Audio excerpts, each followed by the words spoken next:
The ghosts in Fallen Land are all alive, very much alive, or at least they're alive in the minds and the memories of the characters that you meet. It's primarily a story about a man who haunts a family, and this family is also haunted by its own past. I think I actually might try it without the microphone. Can we turn it off? Oh, I can turn it off. And at the center of the book, it's about a woman who's an African-American farm widow, and she's haunted by the history of violence on the land. And it's land that she feels deeply connected to, both because of the family connection and historical connections, which I'll talk more about. She's Louise Washington. She's the descendant of sharecroppers, and now in her 60s at the start of the book, widowed and finding that she has no choice but to sell her farm, 160 acres in the middle of America, on the edge of a city that might be Omaha or Kansas City or St. Louis. And Paul Krovic is the man who presents himself as the buyer for this land. He's a failed architect, and he refuses to respect the land in the way that Louise wishes he would. So he's trying to create a suburb of kind of luxury McMansions that are these kind of dreadful Gothic pastiches. And what he does is clears the woods that Louise loves and which she hoped to see him protect, and then loses everything in the mortgage crisis of 2008. And at the point of losing his own house, which is the model home for the development, he goes into hiding in a fallout shelter in the backyard. And at that moment, the new owners arrive from Boston, Julia and Nathaniel and their young son Copley, and they're unaware of this man who's haunting them from within the house. So what I'm going to do is read from the beginning of the book. It begins with a prologue which gives a sense of the history of the farm itself. In what the writer and polymath James Weldon Johnson called the Red Summer of 1919, race riots swept through cities across the country, and here in this regional city between two rivers, with what was then, outside of Los Angeles, the largest urban population of blacks west of the Mississippi, the county courthouse was set ablaze by a mob of 5,000 angry whites, bent on lynching two black men, Boyd Pinckney and Evans Pratt. Pinckney and Pratt worked in one of the city's meatpacking warehouses and had been arrested for the assault of a 12-year-old white girl who recanted as an adult, confessing that the men had done nothing more than say hello to her when she called out to them. The two friends were hanged from a tree outside the courthouse, their bodies skinned and burned, before being thrown in the river, turned over in the wash of paddle boats, and caught up on snags rising like disembodied limbs in the muddy shallows that spread out from the bankside, festering with mosquitoes amid a weltering stench of decay. That same day, Morgan Priest Wright, the 60-year-old mayor and gentleman farmer who had been elected in the previous year on a reformist plank, was lynched for trying to intervene on behalf of the men whom he and a number of local officials believed to be innocent of any crime. The courthouse was set ablaze, and Wright fled in his blue Studebaker, driving out of town and taking refuge on his farm, where he sheltered in the stone storm cellar beneath his house with the tenants who worked his land. History is silent about the exact chain of events that saw Wright and one of the farmers, 25-year-old George Freeman, pulled from the cellar and hanged from a cottonwood tree next to Wright's house, which was subsequently set alight by parties unknown. Freeman was dressed in women's clothes, and the two men were tied together facing each other, left hanging after the mob retreated. Freeman's brother John and sister-in-law Lottie, who were also Wright's tenants, had been away from the farm at the time of the riots, visiting Lottie's extended family in the next county. Driving home in Wright's Model T, which he had lent them, they could see smoke from some distance and, having heard news of the riots, feared the worst. They could not have guessed that both their landlord and brother would be dead, or that the house where they had been discreetly entertained on several occasions would no longer be standing. By the time John and Lottie arrived home, Wright's house had burned to the ground with their own small bungalow, while their own small bungalow down a hill and on the edge of the farm remained standing and untouched, save for a few broken windows. looking up at the 40-foot cottonwood tree in which George and Mr. Wright hung dead, bodies tied together and twisting as the wind blew up into a late summer thunderstorm, John told Lottie to wait in the house with their children while he investigated. As John walked away from the hanging tree and the ruins of the mayor's place back down the hill toward the barn, intending to fetch a ladder so he could cut free the two bodies, he heard a thunderous whooshing sound, calamitous and catastrophic, an almighty cataract of noise, and felt the earth vibrate under his feet. When he turned around, the 40-foot cottonwood tree on the crest of the hill was gone, and from John's vantage, the earth appeared barren, wiped flat.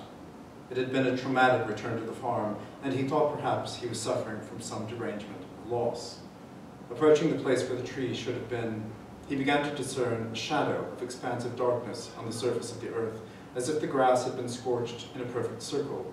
He suspected a divine and purgative fire had taken up the tree and the two dead men together in an all-consuming blaze, an event of spontaneous combustion brought on by God. John had seen haystacks go up in flame during drought years, knew the smoldering of the compost heaps on the edge of the farm, had even heard tell of great pine trees exploding in sudden and inexplicable conflagration. But as he drew closer, he saw that the earth was not scorched at all. Instead, it was gone. Where the tree had been, there was a hole, a gaping cavity, and as he peered over the edge of this hole, he could make out the crown of the tree, its entire height, and the men bound and hanging from it, swallowed up by the earth. Freeman called out to Lottie, who came running, and the two of them stood at the edge of the hole for a long time, trying to decide what to do, looking at the submerged branches of the tree, and listening to the wretched peace of the farm, where even the grackles and red-winged blackbirds had silenced themselves. As the wind picked up and a pocking rain began to shoot holes in the earth, striking the couple's skin so hard it stung, they decided nothing could be done until the following morning. The next day, as rain curtained the low, undulating roll of the farm, soaking the burned-out ruins of Wright's house, John and Lottie Freeman drove back into town with their children in Wright's Model T to report the deaths of Brother George and the mayor. The local law enforcement, backed up by the National Guard, but nonetheless overwhelmed by the events of the preceding 3 days in which no fewer than 30 houses in the city and surrounding area burned, were not unsympathetic to John and Lottie's predicament.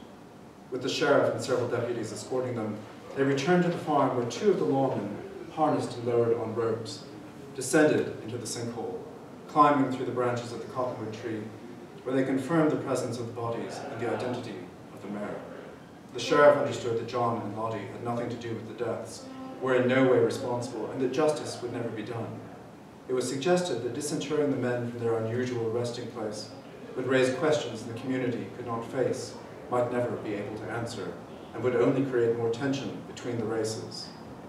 Since the spectacle of a black man and a white, tenant and landlord, bound together in death, could not easily be explained. It was agreed that the best thing for all concerned was to leave the bodies as they were, to fill the sinkhole with the smoking remains of Wright's house and soil from the adjacent fields. The deputies assisted John, and in the process of clearing the ruins of the house, discovered Wright's strong box, jimmied it open, and found a charred but still legible last will and testament, leaving the estate in its entirety, including the farm and all its buildings, to George Freeman, and in the case of George Freeman's death, to his brother and fellow tenant, John. The sheriff himself had been named as executor, and being a man who wanted nothing more than the return of peace to a city that had run away from him, he saw no point in brooking any contestation of the late mayor's stated last wishes, unorthodox as they were, and thus Poplar Farm passed with no public announcement into the hands of John and Lottie Freeman, the children of slaves. The county courthouse was rebuilt in the following year. No white man stood trial for the events of the previous autumn, while on a farm to the west of the city, 2 small slabs of granite were laid in the ground to mark the place where a tree and 2 men lie buried in land stocked with promise and death. Now, I should say that that is loosely based on the history of Omaha in the year of 1919, where there were in fact race riots, where the mayor was nearly lynched, although was not lynched, and a number of houses in the city burned. The sinkhole is inspired by the history of the house where I grew up in Omaha, Nebraska. The owner before us had been in the backyard pruning a 40-foot pine tree and suddenly found himself 40 feet under the ground. And had completely been swallowed up, had gone out. Okay, so that compelling image sort of haunted me through my childhood, and I needed to find a way to do something with it. So the next section I'm going to read is from a kind of book-ending opening chapter, which is from the perspective of Louise Washington in the present, going to visit Paul Krovic, the man who buys her property in prison, and we don't yet know why he's in prison. It is her first time inside the walls of a prison. Or no, that's not quite true, because when she was still teaching, she visited a juvenile detention facility where some of her students had spent time. The county called it a youth center, as if it were nothing more ominous than an after-school club for the city's underprivileged. It was located in a cluster of bland institutional buildings that included the county and Veterans Association hospitals, all faced in tan brick. She doesn't remember being subjected to any kind of search or having to pass through a metal detector, although in retrospect, both seem probable. It no longer matters, nor does she remember if she visited anyone specific, or if it was merely an opportunity to view the facility as a kind of public relations exercise for the local corrections department, making itself look good to the educators whose students might end up inside. Louise is certain she was cautioned not to speak with any of the residents she passed in the halls, those solitary kids led by uniformed guards, boys avoiding the gaze of everyone around them, girls with long hair worn, flopping over their eyes, children with crew cuts and buzz cuts and shaved heads, looking at the walls or the floor or the ceiling, and then the other, tougher kids who turned to stare at her in ways that were challenging and provocative and perplexingly thrilling. They looked knowledgeable in a way she knew she had not been at their age. So yes, she's been inside a detention facility before, but today is the first time she's ever been to an adult prison, a state penitentiary. Although this one is no longer an arm of the state. At some point in the last 10 years, it was offloaded by the budget-slashing legislature and is now a profit-making enterprise for a private corporation that specializes in corrections facilities. When it was built, the prison was a sandstone fortress erupting out of cornfields and pasture land, and even when Louise was growing up, it was on the remote edge of the southwestern suburbs, a part of town she still never managed to explore, despite spending her entire life in the area. Coming upon the prison now, she's surprised to find it surrounded by strip malls and fast food restaurants, and a tall white grain elevator from the days when this was still rural land. Across the street stands a 10 million cubic foot white cube with complete cold storage across the top in tall scarlet letters that remain aglow 24 hours a day. Train tracks run past the grain elevator and prison straight into the refrigerated warehouse. Drinking iced tea and watching cars drive by, she waits for her scheduled appointment in a Mexican restaurant across the street. The air is distorted and shimmering from the heat rising off the asphalt. Her head twitches from side to side, as if cars mean more to her than freedom, but her eyes are fixed beyond the traffic to the prison yard, open for everyone to see, where inmates in khakis and white t-shirts mill around behind chain-link fencing topped with curling ribbon coils of razor wire under the aim of 9 watchtowers that mark the perimeter. Except for the stand of pines between the street and the penitentiary parking lot, there are no trees for half a mile in any direction, including the area inside the perimeter fence. As she drives into the lot, a sign directs her to park only in a designated visitor's space, not to loiter in her car, and to report without delay to the guard at the entrance. A pervasive smell of flame-grilled burgers from one of the several neighboring fast food franchises clogs the air. When Louise phoned yesterday to confirm her appointment, the secretary in the warden's office directed her to wear long pants instead of a skirt, and explained that open-toed shoes and sleeveless shirts were forbidden. The entrance to the penitentiary is at ground level, but stairs inside lead in only one direction, down to the basement. At the end of the long subterranean corridor decorated with vintage photographs of the prison in its early years, there's a desk and a single guard, tall and fat and smirking. He wears a name tag, Kurt. Checking that Louise is on the roster of approved guests for the day, Kurt retains her driver's license for the duration of the visit, provides her with a key for one of the lockers where she must abandon her jewelry and other valuables, and then stamps the inside of her left wrist with invisible ink that will show up only under an infrared scanner. In case there's a riot and a lockdown, he explains, we'll know to let you out. She laughs and then realizes Kurt is not a man for jokes. Remove your shoes, please. She does as he says, and then, saying nothing further, he jerks his head to indicate the metal detector. Stepping through the grey arch, she waits as Kurt runs her shoes through an X-ray machine. Although she does not set off the detector, he pats her down. "What's the worst you've seen?" she asks, raising her arms, spreading her legs apart, feeling the involuntary rush of sensation when Kurt's hand moves up her inner thigh. His palms are hot through her cotton slacks, and she wonders if he's ever tempted to go too far, or if what he's doing at this moment is, in fact, too far. Straight-faced and unwilling to engage, refusing to smile or make eye contact, he grunts at a question. He's been trained to do this job, to read from a script, not to extemporize. It's possible that questions absent from his script do not register for him as words with meaning, but rather as extraneous noise. "Turn around, please," he sings. Hands remain at shoulder height, arms extended, feet apart. "Alcohol," she says. "Weapons, steel files. Do people still think you can escape from a prison with a file?" Her teeth find the meat of her bottom lip, and spasms warp her hands when she notices a sign warning her that jokes about escape, bombs, or any criminal activities are inappropriate in a prison environment and may be treated as genuine threats. Put one foot up there at a time. Kurt points to a machine that looks like a scale, imprinted with the outline of a man's dress shoe. Louise extends her left foot, which is dwarfed by the printed outline, and watches as the platform lights up and vibrates for a moment. "Now the next one. I'll jet. Okay, now." She changes feet, feels the pulse again. "I guess your feet are clear, but I'm going to warn you one more time." He picks up the metal detecting baton, passing it around her body while rattling off a list of prohibitions, warning Louise that she may be searched at any point during the visit, and that if she does not abide by any of the rules heretofore explained and any others that might not have been explained but which nonetheless hold forth, her visit may be terminated immediately and without warning, her personal possessions returned, and her person escorted off the premises and banned from re-entry to the facility until formal security review by the prison administrators, which will take not less than 2 weeks. Kurt returns Louise's shoes, and another guard appears down the second set of stairs. Unlike Kurt, he does not wear a name tag, but introduces himself as Dave. "I'll be taking you up to secure side, Mrs. Washington, and escorting you to the interview room," Dave says. Upstairs, they approach 2 sets of bulletproof glass doors, adjacent to the master control room, where a wall of green and red lights indicates which doors are open and which closed across the entire penitentiary. The guard in the control room sees them and opens the first of the glass doors. Louise and Dave step inside, wait for 2 other prison officers to join them, and the door closes. Several seconds elapse before the second door opens, allowing them into the secure portion of the prison, where Dave leads Louise down the hall, past a cage, holding a dozen men newly arrived, waiting to be processed, to be issued their ankle bracelets and identification cards with barcodes and photos, to spend time in the Diagnostic Evaluation Center, where they will be assessed and assigned to a cell block.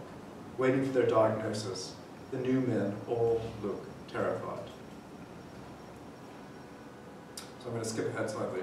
She waits for Paul to be delivered to the room where she's going to interview him, or where she's going to visit with him. His hair, cut shorter than when she last saw him at the trial, is a close thicket of straight, dark spikes, flashed with gold streaks, the color of a home-brew prison process, glinting even under the deadening effect of the fluorescent lights that hang from the ceiling. "So here you are," Paul says, sitting down in the other plastic chair. "Here I am," Louise says, speaking over him. "To be honest, I didn't think you'd come." She watches him flex his hands against the table. The guard, Dave, stands at the door, clearing his throat in what sounds like a warning to Paul before glancing at Louise, offering a corresponding gaze of reassurance and, she thinks, warning as well, not to get too comfortable in this room that is as white and windowless and unbreachable as a bank vault. Dave, however, is not going anywhere. It's his job, no less his duty, to protect her from harm from this man who's committed such a catalogue of harms. Circumstances and environment being what they are, Paul appears for the most part no different than he did in the past. His face, the muscled curvature of his torso, the landscape of his veins make her shiver and push her chair away from the table, closer to the wall with the dispenser of hand sanitizer. She feels certain that if he wanted to, Paul could catch her before she even knew she needed to escape, catch her and kill her before Dave could move his own large body across the room. Paul is big enough and strong enough that he could pick her up in both arms and carry her off, an unholy pietà. An old verse runs through her mind, and that women conceiving brought forth giants. The hard, plainer chest, stretching his white t-shirt, The arms bulging from their sleeves seem less parts of an animal form than a system of gears and pistons, hard components, moving only in one way because of the nature of their design and manufacture. Elements built for a single purpose and not readily adapted to any other space than that for which they were meant to occupy, a space he has now lost, which he cannot ever regain. Freedom is finished. He will never again be free, never released, not unless the country collapses into chaos. The diamond-cut file will not liberate him. It would take the bombs of revolution or apocalypse itself to free him from this prison, and for that Louise cannot help feeling grateful. For years his face has appeared in her dreams, screaming and grimacing, as if from a nervous tic or too much time spent in the dark. His eyes, large and round, the color of Arctic seawater, rove and squint. He must have been in solitary confinement. It would not be surprising to discover he is a prisoner prone to fighting with other inmates or assaulting guards, the leader of brigades of men bent on escape or on nothing more elaborate than dominating the space in which they've been confined. But the skin under his eyes, across the cheekbones, although naturally olive, is an unhealthy shade of brown, a tan so deep that much of his face must be precancerous, pores swollen and popping like goosebumps. At first, they have nothing to say to each other, and she struggles to move her tongue. "I came, Mr. Krovic, here I am, just like you asked in your letter." "I had really never imagined you'd come see me," he says. "No, I bet you didn't, and to be frank, neither did I." His twitching slows, intervals of stillness expanding until the bird is frozen again on the surface of the skin, the arc of its wing matching the curve of muscle, which flutters with sudden purpose as he pulls himself up against the table. "I guess we used to be neighbors, though, sort of, didn't we? Friends, even," he says. "No, I don't think so. We weren't really neighbors, and we certainly weren't friends." So the rest of the book is a kind of exploration of the history of the relationship between these two people. It goes back and it looks at Louise's life on the farm just before she sells to him, and at the early stages of him trying to develop this suburb, and then we jump forward in time and see this new family, Julia and Nathaniel and their son Copley, arriving from Boston into the Midwest and into a suburban life, which is quite different from what they've known before. And Copley becomes a really important part in the middle of the book, and he's someone who is out of place not just in the new city and the new suburb and the new neighborhood, but also in his school and in wider society. So there are sections which are from his perspective but not in his voice, and he is very focused on time. He's very precise in his thinking about the schedule of his days. 8:30 a.m. As usual, his mother is running late. She's on the phone to one of her graduate assistants, apologizing and explaining that she needs an army of virtual helpers just to get out the door in the morning. They have only 15 minutes before school starts. He watches as the two men next door, in the house north of their own, say goodbye. One of the men is white. He reverses down the driveway in a car and pauses to speak to the other man, who is brown and stands in the driveway, holding an umbrella in one hand, with a little girl clutched in his other arm. The girl is also brown, but not as brown as the man. It is the first time he has seen the girl. The white man leans out the car window and kisses the little girl, whom the brown man holds down to the white man. After the brown man looks around at the other houses, he leans over to kiss the white man. It would be nice to meet the girl and the men, and he wonders why they've not met them already. 8:42 a.m. His mother taps in the code for the alarm. As he waits for her to do this, he thinks he sees movement from the doorway to the basement, as if the basement door has just swung open or shut, but it is too late to say anything. His mother locks the door behind her, and they run through the rain to the garage. While his mother is unlocking the door to the garage, he looks back at the kitchen window and sees the man inside the house, standing at the alarm console, pushing in the code. "The man," he says to his mother, but she pulls him into the garage before he can continue. "We're going to be late and Mrs. Pitt won't be happy," his mother says. "But the man was turning off the alarm," he says. His mother looks at him and sighs and pulls the car out of the garage, reversing down the driveway, past the house that is no longer protected because the man is already inside and knows all their secrets. 8:47 a.m. The first bell rang 2 minutes ago. They are still several blocks from the school, but there has been an accident on the wet grey roads, and traffic is at a standstill as hail begins to fall, turning everything white. Damn it, the car, his mother says. He tries to forget about the man. This is not difficult because the thought of the approaching school day preoccupies him, making him feel sick, as though he might vomit. In Boston, he never dreaded going to school because school was where he wanted to be. It was where he saw friends and where he learned new things. In this new school, he learns nothing and has only one friend. I'll have to pull over until it passes, or your father will kill me. Will he really kill you? He asks. His mother looks alarmed and shakes her head. No, honey, it was a figure of speech. A what? A poor choice of words. Your father would never kill anyone. 8:59 a.m. They arrive at school. He pleads with his mother to come inside to explain why he is late, that it was not his fault.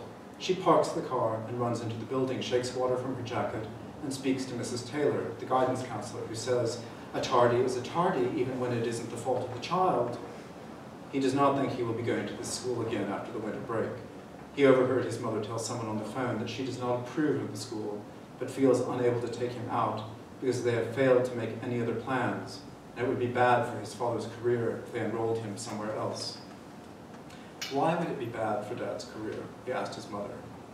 Because his company runs the school, and all the executives send their children to company schools, she said. And then, in a whisper, at least that's what he tells me. Don't worry, it won't be forever. 9:05 a.m. He has missed the Pledge of Allegiance and the singing of America the Beautiful, and Mrs. Pitt is already 10 minutes into math, which is the first period of the day. They are still working on adding and subtracting in fractions, and are spending the week on word problems, which most of his classmates find difficult. No one else in class knows how to multiply or divide, and when he has asked Mrs. Pitt about what they will be doing, when they will be doing multiplication and division, she has explained that those topics will only be covered next year, the first half of the year on multiplication, the second half on division. This delay makes no sense to him because he is comfortable with numbers, understanding them as if they were people, boys and girls. 1 is a boy, 2 is a girl, 3 is a boy, 4 a boy, 5 a boy, 6 a girl, 7 a boy, his own age. 8 a girl, 9 a girl, 10 a boy, 11 a boy, 12 a girl, 13 a boy, 14 a boy, and so on. Ask him any number, and he can tell you if it is a boy or a girl. 300.